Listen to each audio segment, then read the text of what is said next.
मेरा नाम सोनम है। मैं बहुत अमीर परिवार से ताल्लुक़ रखती थी। मैं 4 भाइयों की इकलौती बहन थी। मेरे माता पिता तो काफ़ी सालों पहले ही गुजर गए थे, लेकिन मेरे चारों भाइयों ने मुझे माता पिता दोनों का प्यार दिया था।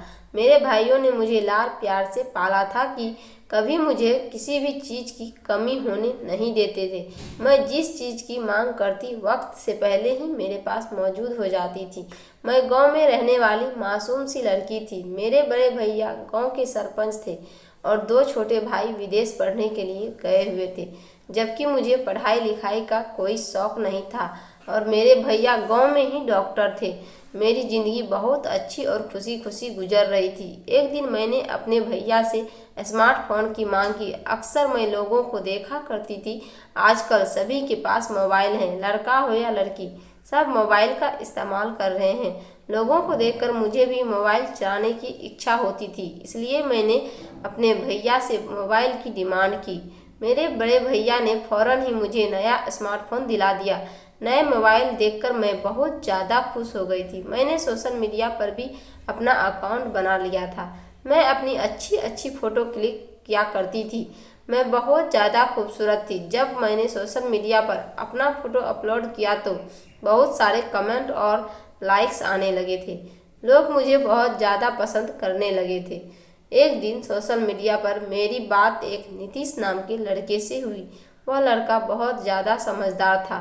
उसने मुझे समझाया कि तुम अपने फ़ोटो सोशल मीडिया पर अपलोड मत किया करो, लोग लड़कियों को फ़ोटोज़ का गलत फ़ायदा उठा लेते हैं। तभी मैंने अपने सारे फ़ोटो सोशल मीडिया से डिलीट कर दिए।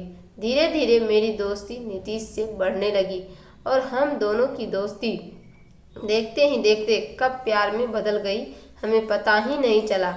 मैं रोज़ाना नीतीश से फ़ोन पर बात किया करती थी और मेरी नीतीश से चैटिंग भी होती थी। मैं गांव में रहने वाली लड़की थी और नीतीश शहर का रहने वाला लड़का था। नीतीश मुझे बहुत प्यार करने लगा था और मैं भी नीतीश से बहुत प्यार करने लगी थी। हम दोनों एक दूसरे के प्यार में होते चले जा रहे थे। एक दिन मुझे पता चला कि मेरे भैया ने गांव के ही वकील के साथ मेरा रिश्ता तय कर दिया है, लेकिन मैं तो नीतीश से प्यार करती थी। फिर मैं किसी और से शादी कैसे कर सकती थी। मैंने अपनी भाभी को अपने बारे में बता दिया था और यह भी बता दिया था कि मेरी बातचीत नीतीश से किस तरह से शुरू हुई थी। भाभी ने जब भैया को बताया कि पूनम किसी लड़के से प्यार करती है और उस लड़के की बातचीत उसे सोशल मीडिया पर हुई, तो भैया ने मेरे हाथ से मोबाइल छीन लिया। उनका कहना था कि इस लड़के से बातचीत करना बंद कर दो, ऐसे लोगों की बातों में नहीं आते, ऐसे लोग हमेशा धोखा देते हैं। सोशल मीडिया पर रहने वाले ज़्यादातर लड़के लड़कियों को अपने प्यार के जाल में फंसाकर उन्हें धोखा दे देते हैं, लेकिन नीतीश ऐसा लड़का नहीं था। मैंने अपने भैया को बहुत यकीन दिलाने की कोशिश की, लेकिन किसी ने मेरी एक न सुनी। भैया चाहते थे कि मैं नीतीश को भूल जाऊं, लेकिन मैं ऐसा नहीं कर सकती थी। जब मैंने इस बारे में नीतीश को बताया तो उसने मुझसे कहा कि तुम अपने घर से भाग जाओ, मैं तुम्हें किसी और का होता हुआ नहीं देख सकता। भैया ने मुझे बहुत समझाने की कोशिश की, लेकिन मैंने भैया की एक न सुनी और एक दिन मैं रात के अंधेरे में अपने घर से भाग गई। चोरी चुपके जब मैं रात के अंधेरे में अपने घर से भागी तो कोई भी मुझे देख नहीं पाया था और नीतीश के बताए हुए पते पर चली गई। जब पहली बार मेरी मुलाकात नीतीश से हुई तो मैं बहुत ज़्यादा खुश हो गई थी, क्योंकि मैंने पहली बार नीतीश को देखा था। नीतीश भी मुझे देखते ही बहुत खुश हो गया था। नीतीश के परिवार में कोई नहीं था और जिस शहर में नीतीश रहता था उसने मुझे भी अपने साथ वहीं पर रख लिया था। नीतीश किराए के मकान में रहता था।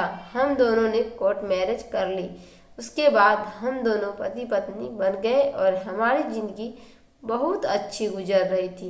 नीतीश बहुत मेहनती लड़का था। वह अपना काम बहुत मेहनत से करता था। नीतीश के साथ ज़िंदगी गुजारकर मैं बहुत खुश थी। मैं अपने घर से भागकर आ गई थी ज़रूर। मेरे भाइयों ने मुझे ढूंढने की कोशिश की होगी, लेकिन मुझसे उससे कोई फर्क नहीं पड़ता था। मैं अपने पति के साथ बहुत ज़्यादा खुश थी। अगर मैं अपना घर छोड़कर नहीं आती तो मेरे भैया मेरी शादी कहीं और कर देते और मैं नीतीश से अलग होना नहीं चाहती थी।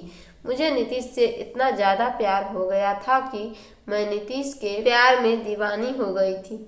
नीतीश मेरी छोटी से छोटी ज़रूरत को पूरा किया करते थे। उनको एहसास था कि मैं उनके खातिर अपना सब कुछ छोड़कर आई हूँ। अपनी ज़िंदगी का ये फैसला करके मैं कभी भी नहीं पछताई थी, लेकिन एक दिन मेरे साथ ऐसा हुआ जो शायद कभी मैंने सोचा भी नहीं था। मेरी खुशियों को अचानक ही किसी की नज़र लग गई थी। एक दिन मेरे पास फ़ोन आया कि आपके पति का एक्सीडेंट हो गया है। मेरे तो पैरों तलों से ज़मीन निकल गई थी।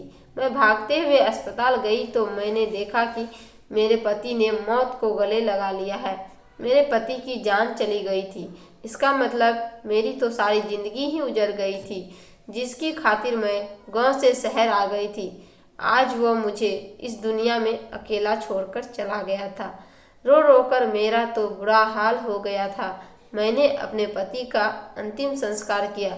मेरे पति का इस दुनिया में कोई और नहीं था और अब तो मेरा भी इस दुनिया में मेरे पति के अलावा कोई नहीं था और वो भी अब मुझे छोड़कर चले गए थे। अब मैं बिल्कुल अकेली रह गई थी। मैं तो ज़्यादा पढ़ी लिखी नहीं थी और मैंने सोचा भी नहीं था कि मेरे साथ ऐसा भी हो सकता है। मेरी सारी आईडी वगैरह सब मेरे भैया के घर पर ही थी। मैं कहीं नौकरी भी नहीं कर सकती थी क्योंकि मेरे पास मेरी अपनी पहचान के लिए कोई सबूत नहीं था, क्योंकि अभी मेरी शादी को सिर्फ 2 महीने ही गुजरे थे। नीतीश के मरने के बाद मैंने अपने भाइयों से कांटेक्ट करने की बहुत कोशिश की तो उन्होंने मुझे साफ इनकार कर दिया कि तुम हमारे लिए मर चुकी हो और अब वापस कभी तुम्हें हमारे घर आने की कोई ज़रूरत नहीं। और हमने सारे गांव में खबर फैला दी है कि तुम मर चुकी हो। यहाँ तक कि हमने किसी की झूठी लाश लाकर यह कह दिया था कि यह तुम हो और रास्ते में तुम्हारी मौत हो गई। वैसे तो मुझे पता था कि मुझे अपने भाइयों से यही जवाब मिलेगा, लेकिन जब मैं अपनी ज़िंदगी कैसे गुजारती। मुझ पर तो परेशानियां के पहाड़ टूट पड़े थे। नीतीश को मरे हुए 1 महीना हो चुका था। कुछ दिनों तक तो आस पड़ोस के लोग मेरी मदद करते रहे, लेकिन कोई किसी की कब तक मदद कर सकता है। मैं घर की कोई न कोई चीज़ बेचकर अपना गुजारा करती रहती थी, लेकिन मकान मालिक ने किराया न देने की वजह से मुझे घर से निकाल दिया। अब मेरे पास बेचने के लिए भी कुछ नहीं बचा था। मैं बहुत ज़्यादा परेशान होने लगी थी, यहाँ तक कि मेरी ज़िंदगी के इतने बुरे दिन आ गए थे कि मैंने भीख मांगना शुरू कर दिया था। कोई मुझे खाना दे दिया करता था तो मैं खा लिया करती, वरना मैं भूखी रहती थी। मेरी ज़िंदगी बद से बदतर होती चली जा रही थी। एक दिन मैं सड़क के किनारे बैठी हुई भीख मांग रही थी। मेरे पास रहने के लिए भी कोई ठिकाना नहीं था, इसलिए मैं सड़कों पर बैठकर अपना दिन और रात गुजार दिया करती थी। उस दिन एक आदमी ने मुझे भीख दी। मैं भूख से मरने वाली थी। मैंने उस आदमी के पैर पकड़ लिए। मैं कहने लगी कि साहब, मैंने 2 दिन से कुछ नहीं खाया है, प्लीज़ मुझे कुछ खाने के लिए दे दो। मैं बहुत ज़्यादा परेशान है। मेरे पास रहने का कोई ठिकाना नहीं है। जहाँ पर मैं रहती थी वहाँ के मकान मालिक ने मुझे घर से निकाल दिया। मैं किराए पर रहा करती थी और रूखी सूखी रोटी खाकर अपना गुजारा कर रही थी। अब तो घर में वो रूखी सूखी रोटी भी खत्म हो गई थी, इसलिए मैंने सड़कों पर भीख मांगना शुरू कर दिया। साहब, मुझे कुछ खाने के लिए दे दो, वरना मैं भूखी मर जाऊंगी। उस आदमी ने मुझसे कहा, क्या तुम मेरे घर चल सकती हो? यह सुनकर तो मैं हैरान रह गई थी। उसने मुझसे कहा कि मेरी मजबूरी है, मेरी पत्नी मर चुकी है। मैं चाहता हूँ कि तुम मेरे बच्चे की परवरिश करो। मेरे पास एक बेटा है जिसकी उम्र 4 साल है। अगर तुम उसकी परवरिश कर सकती हो तो मैं तुम्हें घर में खाने पीने के लिए सब कुछ दे दूँगा और तुम्हारी ज़िंदगी भी संवर जाएगी। वैसे भी मेरी ज़िंदगी बहुत ज़्यादा खराब हो गई थी। मेरे पास रहने के लिए भी कोई ठिकाना नहीं था। मकान मालिक ने भी मुझे घर से निकाल दिया था। अब मैं दर दर की ठोकरें खा रही थी। कोई मुझे खाना खिला देता था तो खा लेती थी, और अगर कोई मुझे खाना नहीं देता था तो मैं भूखी पड़ती थी। यही सब सोचते हुए मैं उस आदमी के साथ जाने के लिए तैयार हो गई थी। वैसे भी मुझे उस टाइम खाने के अलावा कुछ नज़र नहीं आ रहा था, इसलिए मैं फौरन राजी हो गई और उस आदमी के साथ उसके घर चली गई। मैं उसके साथ गई तो उसका घर बहुत बड़ा था और वह बहुत अमीर आदमी था। उसके घर में उसके अलावा कोई नहीं था, सिर्फ एक छोटा सा बच्चा था जिसकी उम्र 4 साल थी। उस आदमी ने मुझे खाना खिलाया और कहने लगा कि आराम से पेट भरकर तुम खाना खा लो। पहले तो मैंने पेट भर के खाना खाया। उस आदमी को भी मुझे देखकर ऐसा एहसास हो गया था कि मैं बहुत ज़्यादा भूखी हूँ, इसलिए उसने मुझसे कोई भी सवाल नहीं किया था। खाना खाने के बाद उसने मुझसे पूछा कि अब तुम बताओ कि तुम कौन हो, अपने बारे में मुझे सब कुछ बताओ। मेरी आंखों के सामने मेरा बीता हुआ कल घूम रहा था। मैं सोच रही थी कि मैं किस तरह से इस आदमी को बीते हुए कल के बारे में बताऊं और कैसे बताऊं कि मैं कौन हूं। लेकिन तुम मुझे अपने बारे में बता दोगे तो मैं तुम्हारे लिए रहने का बंदोबस्त भी कर दूंगा। तुम इस घर में आराम से रह सकती हो। यहाँ पर तुम्हें किसी तरह की कोई परेशानी नहीं होगी। इस घर में मैं अकेले ही रहता हूँ और सिर्फ मेरा बेटा रहता है, बाकी कोई नहीं रहता था। घर में काम करने के लिए नौकर भी लगे हुए हैं। मैंने उसे बताया कि मेरा नाम सोनम है और मैं बहुत अमीर परिवार की बेटी थी। मेरे 4 भाई हैं। मैं अपने 4 भाइयों की इकलौती बहन थी और गांव की रहने वाली थी। सोशल मीडिया पर मुझे एक लड़के से प्यार हो गया था। उसी की खातिर मैं अपना गांव छोड़कर यहाँ चली गई थी। यहाँ आने के बाद मेरी ज़िंदगी बहुत अच्छी चल रही थी। फिर एक दिन एक एक्सीडेंट में मेरे पति की मौत हो गई और मेरे ऊपर परेशानियों के पहाड़ टूट पड़े और मेरी मजबूरी ने मुझे सड़क के किनारे भीख मांगने पर मजबूर कर दिया। 2 दिन मैंने कुछ नहीं खाया था, इसलिए आपके पैरों में गिरकर आपसे भीख मांग रही थी। अगर आप मेरी मदद नहीं करते तो मैं भूख से मर जाती। उस आदमी ने कहा कि आप मेरे लिए मेरी बहन की तरह हो, आप मेरे घर में आराम से रह सकती हो, लेकिन आपको इसके बदले मेरे बेटे की अच्छी तरह से परवरिश करनी होगी। मैं आपको खुश कर दूंगा। मेरी पत्नी मर चुकी है, इसलिए मेरे बेटे की परवरिश नहीं हो पा रही है। मुझे एक लड़की की ज़रूरत है जो मेरे बेटे को माँ बनकर पाल सके। उन्होंने मुझे अपने बेटे से मिलवाया और कहने लगे, यह मेरा बेटा और इसका नाम प्रेम है। इसके पैदा होने के बाद ही इसकी माँ इसको छोड़कर चली गई थी। मैंने उस आदमी के बेटे को गोद में लिया और प्यार करने लगी और कहने लगी कि आज अगर मेरा बेटा होता तो वह भी इसके ही जैसा होता। शादी के 1 महीने बाद ही मैं भी प्रेग्नेंट हो गई थी, लेकिन मेरा मिसकैरेज हो गया था। इस वजह से मैंने अपने बेटे को खो दिया। मैं आपसे वादा करती हूँ, मैं आपके बेटे को अपना बेटा समझकर ही उसकी परवरिश कर प्रेम का ख्याल रखने में मुझे बहुत खुशी मिलती थी। मेरी जिम्मेदारी सिर्फ इतनी थी कि मुझे प्रेम का ख्याल रखना था, टाइम से खाना खिलाना, टाइम से सुलाना और उसके कपड़े वगैरह चेंज करना। बाकी घर के हर काम के लिए घर में नौकरानियाँ मौजूद थी। एक दिन मैं सुबह उठी तो मैंने देखा कि प्रेम बिस्तर से गायब था। मैं उठकर बाहर आई और फिर मैंने साहब से पूछा कि साहब प्रेम कहाँ है? वह अपने बिस्तर पर नहीं है। साहब ने मुझे बताया कि शाम तक वह घर वापस आ जाएगा। मैंने साहब से कई बार पूछा कि आखिर प्रेम कहाँ पर गया है और शाम तक वह कहाँ रहेगा, लेकिन उन्होंने मुझे कुछ भी नहीं बताया। वह घर के मालिक थे, इसलिए मैं ज़्यादा उनसे जिद भी नहीं कर सकती थी, क्योंकि अगर वह मुझे घर से निकाल देते तो फिर मैं कहाँ जाती। रोज़ शाम के टाइम तक प्रेम घर आ जाता था और रात को जब मैं उसे सुला दिया करती थी और सुबह उठकर देखती तो प्रेम अपने बिस्तर से गायब होता था, लेकिन शाम को तो आ जाता था। मैं जब भी साहब से प्रेम के बारे में पूछती तो साहब मुझे कोई जवाब नहीं देते थे और कह दिया करते थे कि मैंने तुमसे कहा है ना कि तुम इस मसले से दूर रहो। इस बारे में तुम ज़्यादा जानने की कोशिश मत किया करो कि प्रेम कहाँ पर जाता है। इस बात से तुम्हारा कोई लेना देना नहीं है। तुम्हारा काम सिर्फ बच्चे की देखभाल और उसकी अच्छी परवरिश करना है। जो काम तुम्हें दिया गया है तुम बस वही करो। उसके बाद मैंने उनसे कुछ भी पूछना छोड़ दिया। एक रात जब मैं प्रेम के साथ सो रही थी तो आधी रात ने मेरी आंख खुली और मैंने देखा कि प्रेम बिस्तर पर ही मौजूद था। मैं जागती रही और अचानक ही किस टाइम मेरी आंख लग गई मुझे ही पता नहीं चला और सुबह की रोज की तरह प्रेम बिस्तर पर मौजूद नहीं था और मैं उठकर बाहर आ गई। मैंने बाहर आकर देखा तो साहब बैठे हुए थे और साहब मेरी तरफ पीठ किए हुए बैठे थे। मैं नंगे पैर बाहर आई थी इसलिए साहब को मेरे कदमों की आवाज़ नहीं आई थी। साहब अपना फ़ोन चलाने में बिजी थे और मैं उनका हुलिया देखकर हैरान रह गई थी और डरने लगी थी। वापस कमरे में चली आई। इससे पहले तो मैंने कभी नहीं सोचा था कि साहब आखिर क्या काम करते हैं। मुझे तो सिर्फ अपने काम करने से ही मतलब था।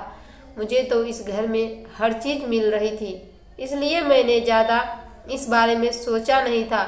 लेकिन एक दिन मैंने वहाँ पर काम करने वाली नौकरानी से साहब के बारे में पूछना शुरू किया।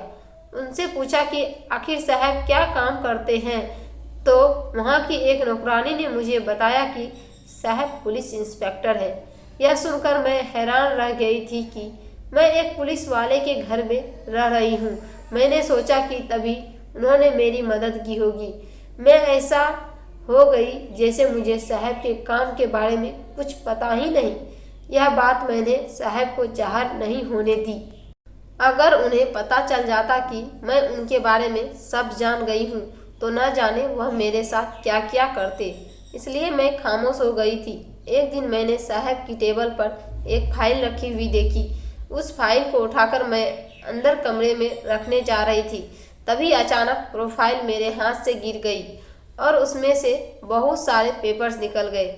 मैंने उन पेपर्स को इकट्ठा किया तभी मेरी नज़र फाइल से गिरे हुए एक फ़ोटो पर पड़ी। जब मैंने वो फ़ोटो देखी तो फ़ोटो देखते ही मेरे पैरों तले से ज़मीन निकल गई थी। वो फ़ोटो किसी और की नहीं बल्कि मेरे पति की थी। यह देखकर मैं हैरान रह गई थी कि मेरे पति की तस्वीर आखिर यहाँ पर क्या कर रही है। मैंने सोचा कि अगर साहब को पता चल गया कि मैंने फ़ोटो देख ली है या फिर यह पता चल गया कि इस फ़ोटो में जो आदमी है उसकी पत्नी हूँ तो वो मुझे नहीं छोड़ेंगे। उस टाइम डर की वजह से मैंने जल्दी जल्दी सारी चीज़ें एक साथ ही इकट्ठी की और उस फाइल को तैयार करके साहब के कमरे में रखकर वापस आ गई थी। लेकिन अब मुझे डर लगने लगा था और सबसे बड़ी फिक्र की बात तो ये थी कि मुझे अपनी जान का खतरा हो गया था और इसके बावजूद भी मैं यहाँ से नहीं जा सकती थी क्योंकि इस घर के अलावा मेरा कोई ठिकाना नहीं था और मुझे उस बच्चे से प्यार हो गया था। ऐसा लगता था जैसे यह बच्चा मेरा ही है। इस बच्चे से मुझे लगाव हो गया था और इसके अलावा मुझे इस फोटो का राज भी जानना था। आखिर इस पुलिस वाले आदमी के पास मेरे पति का फोटो कैसे आया। मुझे डर लग रहा था कि कहीं कुछ गड़बड़ न हो जाए। कहीं ऐसा न हो कि मेरे भाइयों ने नीतीश को ढूंढने के लिए इस पुलिस वालों से रिपोर्ट लिखवाई हो। लेकिन मेरे भाइयों ने तो नीतीश को देखा ही नहीं था। मेरी कुछ भी समझ में नहीं आ रहा था। न जाने मेरे दिमाग में क्या क्या ख्याल आ रहे थे। उस आदमी से पूछने की तो मेरे अंदर हिम्मत नहीं थी। मुझे यहाँ पर रहते हुए 4 महीने हो गए थे। उस बच्चे ने अब मुझे मम्मी कहना शुरू कर दिया था। मैंने उसे बहुत मना किया कि वह मुझे मम्मी कहा करे, लेकिन फिर भी वह मुझे मम्मी ही कहता था। साहब को भी इस बात से कोई एतराज़ नहीं था। मुझे भी बच्चे से बहुत ज़्यादा प्यार हो गया था। उसके बाद भी 2-3 बार ऐसा हुआ कि रात को मेरी आँख खुलती और प्रेम मेरे साथ ही सो रहा होता था। लेकिन जब सुबह मैं उठती तो प्रेम बिस्तर से गायब होता था और जो तस्वीर मैंने उस फाइल में देखी थी, क्या वो एक सपना था? लेकिन वो गलत नहीं था। मेरे पति की तस्वीर वहाँ पर होना वाकई हैरत की बात थी। मुझे साहब ने एक मोबाइल दिया था और कहा था कि अगर तुम्हें किसी से बात करने की ज़रूरत पड़े तो तुम इससे बात कर सकती हो। एक दिन मेरे मोबाइल पर किसी का फ़ोन आया। मैं काम में बिजी थी, इसी वजह से कॉल नहीं उठा पाई क्योंकि मेरा फ़ोन कमरे में पड़ा हुआ था। जब मैं बाहर आई और मैंने अपना मोबाइल देखा तो मोबाइल में किसी अननोन नंबर से कॉल आई हुई थी। मैंने ज़्यादा ध्यान नहीं दिया, लेकिन कुछ देर बाद उस नंबर से मैसेज आया जिसमें मेरा नाम लिखा हुआ था और लिखा हुआ था कि सोनम तुम कैसी हो। मुझे बड़ी हैरत हुई कि आखिर कौन है जो मुझे मेरे नाम से जानता है। मुझे लगा कि शायद यहाँ की नौकरानियाँ में से कोई मेरे साथ मजाक कर रहा है, इसलिए मैंने उस मैसेज का रिप्लाई नहीं किया। उसके बाद कोई मैसेज नहीं आया तो मैं बेफिक्र हो गई थी। फिर हर रात को इस नंबर से मैसेज जाने लगे। मैसेज में तरह तरह की बातें होती थी। कभी मेरी पुरानी ज़िंदगी के बारे में कोई बात होती तो कभी मेरे भाइयों के बारे में कोई बात होती थी तो कभी मेरे पति के बारे में। कोई तो ऐसा इंसान था जिसे मेरे बारे में सब कुछ पता था और जो मुझे मैसेज कर रहा था। मेरे साथ जो कुछ भी हुआ था ये सब तो मैं नहीं जानती थी। मुझे डर लगने लगा था कि न जाने यह कौन है और मेरे पीछे क्यों पड़ा हुआ है। मैं बात किसी को भी नहीं बता सकती थी। वह मुझसे यही कहता था कि तुम मुझे अपना दोस्त समझ सकती हो और कहता था कि अगर तुम्हें कोई भी परेशानी हो तो तुम मुझे मैसेज कर देना, मैं तुम्हारी सारी परेशानी ख़त्म कर दूंगा। लेकिन मैं डर चुकी थी, इसलिए मैंने उसका नंबर ब्लॉक कर दिया। लेकिन फिर वो मुझे नए नए नंबर से मैसेज करने लगा। मैं जितने भी नंबर ब्लॉक करती थी वो हर बार नए नंबर से मुझसे बात करने की कोशिश किया करता था। ऐसी ऐसी बातें कहता कि मैं परेशान हो जाती थी। एक बार मुझे शक हुआ कि कहीं साहब तो नहीं है जो मुझे परेशान कर रहे हैं, लेकिन फिर मैं उसको अपना वहम समझकर भूल गई थी। लेकिन अब धीरे धीरे मुझे सब कुछ सच लगने लगा था। मुझे ऐसा लग रहा था जैसे घर से मेरा खाना पीना उठने वाला है। मुझे किसी भी तरह से यहाँ से चले जाना चाहिए। मेरी जान को बहुत खतरा हो सकता है, लेकिन यहाँ पर मैं इज्जत से रह रही थी। मुझे साहब पर शक हुआ तो मैंने साहब पर नज़र रखना शुरू कर दिया था, लेकिन मुझे ऐसा लगता था कि वही एक ऐसे इंसान हैं जो मेरे बारे में सब कुछ जानते हैं। शायद वही है जो मुझे तंग कर रहे हैं, क्योंकि अक्सर ऐसा होता था जब मेरे पास मैसेज जा रहे होते थे उसी टाइम साहब भी मोबाइल चला रहे होते थे। लेकिन उस मैसेज करने वाले शख्स की मुझसे कोई डिमांड नहीं थी। उसका सिर्फ एक ही कहना था कि मैं उससे बात करती रहूं और उसको अपना दोस्त समझूं और उसको अपनी सारी परेशानियां बताया करो। जब बहुत दिन गुजर गए और उसने मेरे बारे में सब कुछ जानने के बावजूद भी मुझे कोई नुकसान नहीं पहुंचाया और ना ही मुझे किसी तरह से ब्लैकमेल किया, तो धीरे धीरे मुझे उस पर भरोसा होने लगा था और मैं उससे बात करने लगी थी। मैं अपनी कोई परेशानी तो उससे शेयर नहीं करती थी, लेकिन उससे बात करती थी। वह मुझसे इधर उधर की हंसी मजाक भी करता था और जब मैं उससे पूछती थी कि तुम्हें मेरे बारे में इतना सब कुछ कैसे पता, तो वो मेरे सवाल पर कोई जवाब नहीं देता था और अपने बारे में वह ये बताता था कि वह जॉब करता है और वो शादीशुदा भी नहीं है और इसका इस दुनिया में कोई नहीं, इस दुनिया में मेरा तो कोई नहीं था, इसलिए मेरी उससे अच्छी दोस्ती हो गई थी। मैं कोशिश करती थी कि किसी के सामने उसे बात न किया करे, इसलिए मैंने उसको यह बता दिया था कि किसी के सामने उससे ज़्यादा बात नहीं कर सकती।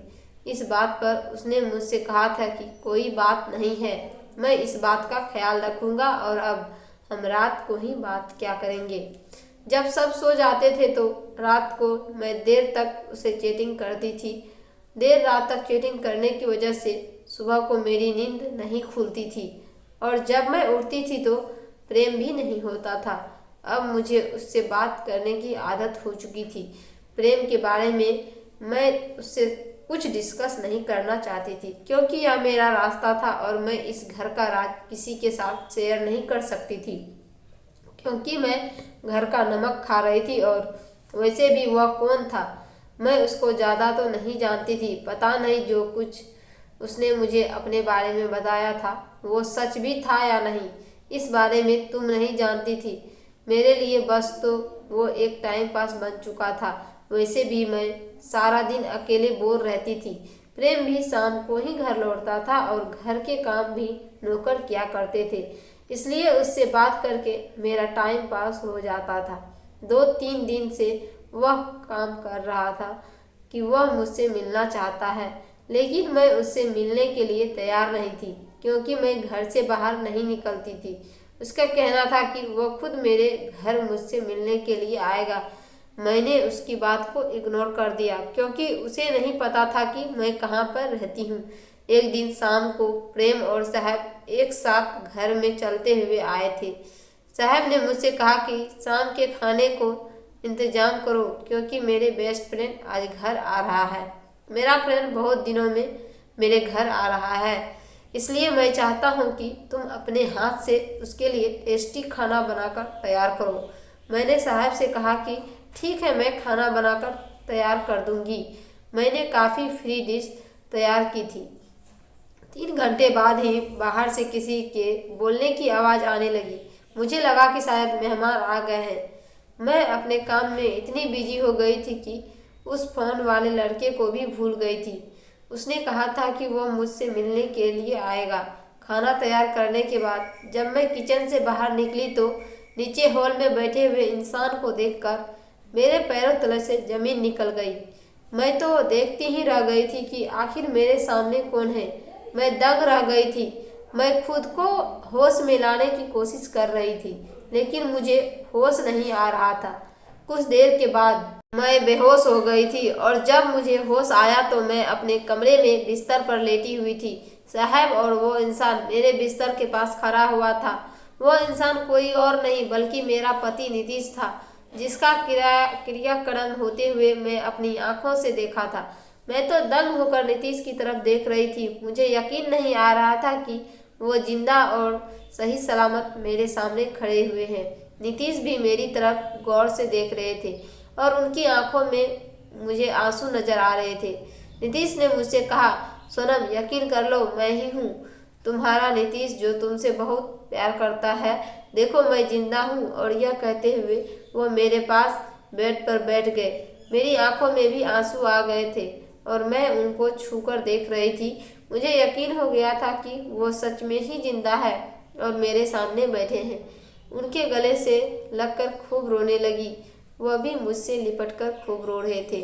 उनके जाने के बाद मेरे साथ जो कुछ भी हुआ था वो सब याद करके मुझे बहुत ज़्यादा तकलीफ हो रही थी। मेरे साथ जो भी हुआ था वो सब कुछ याद आने लगा था। मैंने नीतीश से पूछा, अगर आप जिंदा थे तो वो कौन था जिसका क्रियाक्रम मेरी आंखों के सामने हुआ था और जिसकी लाश हॉस्पिटल में मैंने खुद देखी थी।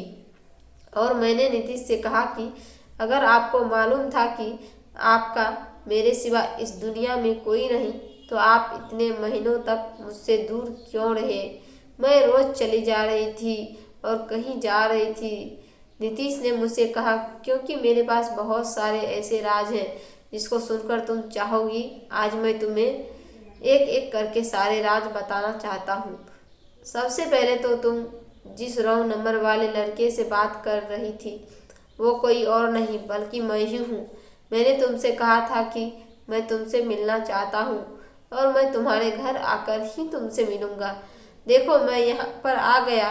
मैंने तुम्हें कहीं बाहर तो नहीं बुलाया ना। फिर मैंने सोचा कि जो बातें वो लड़का मुझसे किया करता था और उसको मेरे बारे में जितनी भी बातें पता थी, ये सब बातें तो मेरे पति और मेरे अलावा कोई नहीं जानता था। लेकिन मेरा इस बात पर ध्यान बिल्कुल भी नहीं था कि नीतीश जिंदा भी हो सकता है। मैंने नीतीश से कहा कि अगर आप जिंदा थे तो आप इतने टाइम से कहाँ पर थे। मुझे आपके बारे में सब कुछ जानना है। नीतीश ने मुझसे कहा कि मैं तुम्हें अपने बारे में सब कुछ बता दूंगा। जब तुम अपना घर छोड़ने के बाद यहाँ पर आ गई थी और हमने शादी कर ली थी, तो कुछ दिनों के बाद तुम्हारे भाइयों ने भी यहाँ आकर हमारे बारे में सारी इन्फॉर्मेशन निकाल ली थी। उन्होंने अपने गांव में तो सबको ये बता दिया था कि तुम मर चुकी हो एक एक्सीडेंट में। और मौके पर ही तुम्हारी मौत हो गई थी। यहाँ तक कि उन्होंने कुचली हुई लाश को लोगों के सामने साबित करके यह जाहिर कर दिया था कि वाकई तुम मर चुकी हो, क्योंकि अगर गांव वाले को यह पता चल जाता कि सरपंच की बहन घर से भाग गई तो तुम्हारे भाइयों की बहुत ज़्यादा बदनामी होती। बदनामी के डर की वजह से तुम्हारे भाइयों ने गांव में झूठ बोल दिया था और तुम्हें मरा हुआ साबित कर दिया था। लेकिन वो लोग मेरे दुश्मन हो गए थे। जिसने उनकी बहन से शादी कर लेती। इस टाइम मुझे पता चला कि तुम माँ बनने वाली हो। मैं तुम्हें बहाने से डॉक्टर के पास लेकर गया और डॉक्टर से तुम्हें मिसकैरेज की दवाई खिलाई, क्योंकि मेरी जान मुसीबत में आ गई थी। मैं नहीं चाहता था कि तुम छोटे बच्चे के साथ दर दर की ठोकरें खाती रहो, क्योंकि मैं तुम्हें छोड़कर जाने वाला था। मुझे पता चल गया था कि तुम्हारे भाई मुझे जगह जगह ढूंढ रहे हैं। तुम्हारे भाई ने मुझे बार बार नौकरियों से निकलवाना शुरू कर दिया और मैं जगह जगह तुम्हारे भाइयों की वजह से एक दिन तुम्हारे भाइयों को मेरे मोबाइल नंबर के बारे में पता चल गया और उन्होंने मुझे फ़ोन किया। फ़ोन करके उन्होंने मुझे मारने की धमकी दी और कहने लगे कि मेरे साथ साथ वो तुम्हारी जान ले लेंगे। इसी में मैं तुम्हें वहाँ से छोड़कर चला गया था, क्योंकि वो लोग मेरे पीछे पड़े हुए थे। मैं नहीं चाहता था कि मेरी जान के साथ साथ तुम्हारी जान को खतरा हो।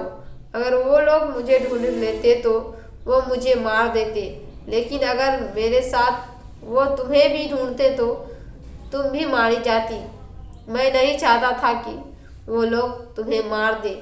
एक दिन मैं रास्ते से जा रहा था, तभी अचानक एक कार ने मुझे मारने की कोशिश की, लेकिन मेरी किस्मत अच्छी थी कि मैं उस एक्सीडेंट में बच गया।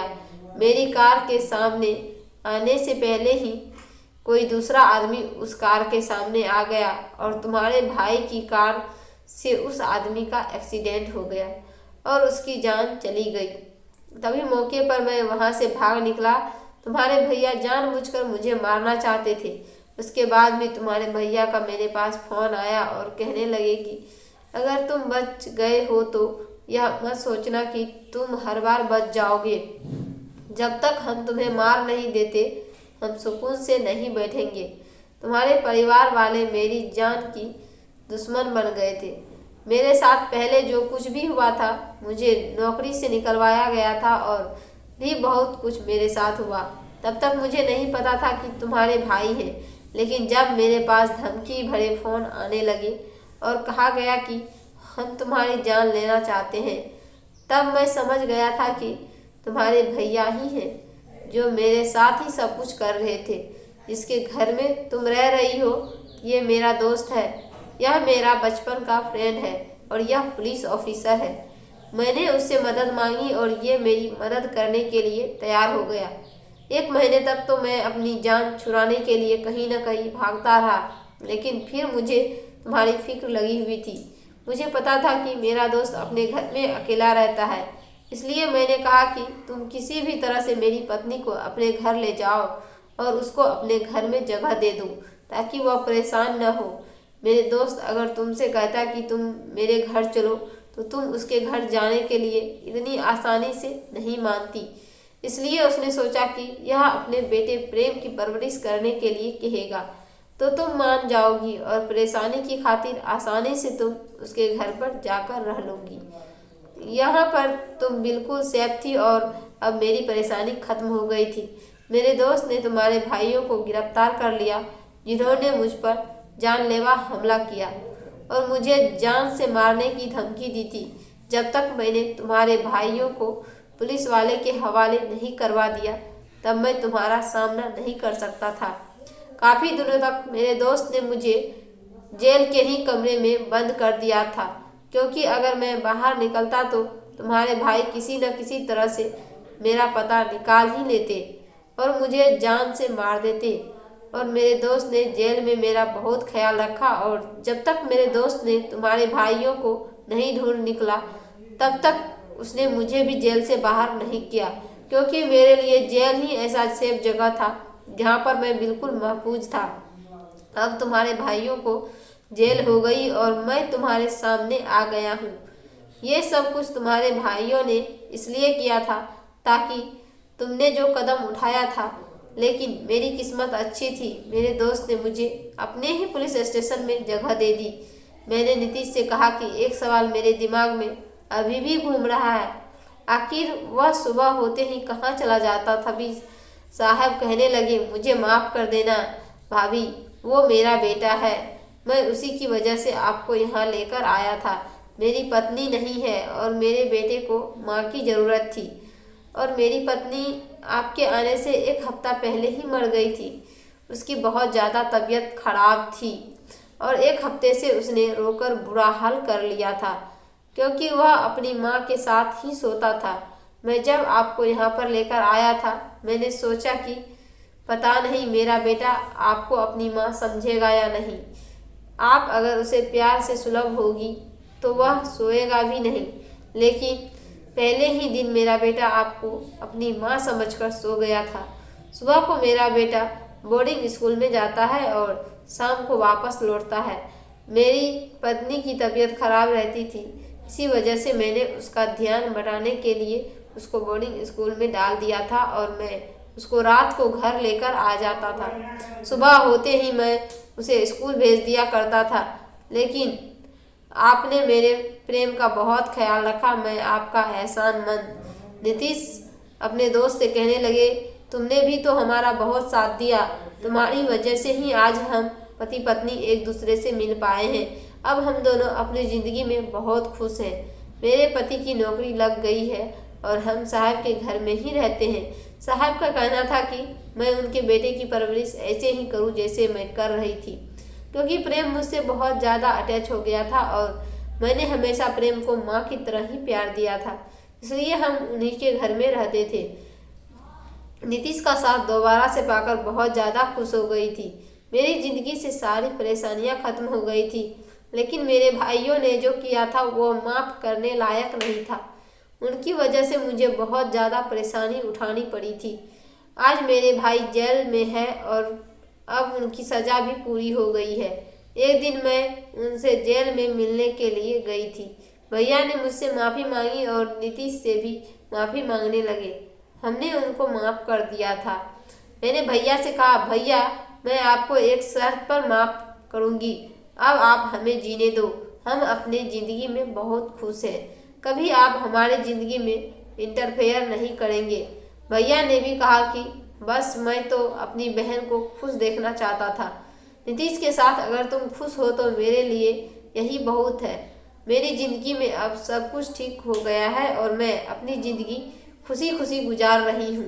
दोस्तों, उम्मीद करती हूँ आपको हमारी कहानी पसंद आई होगी।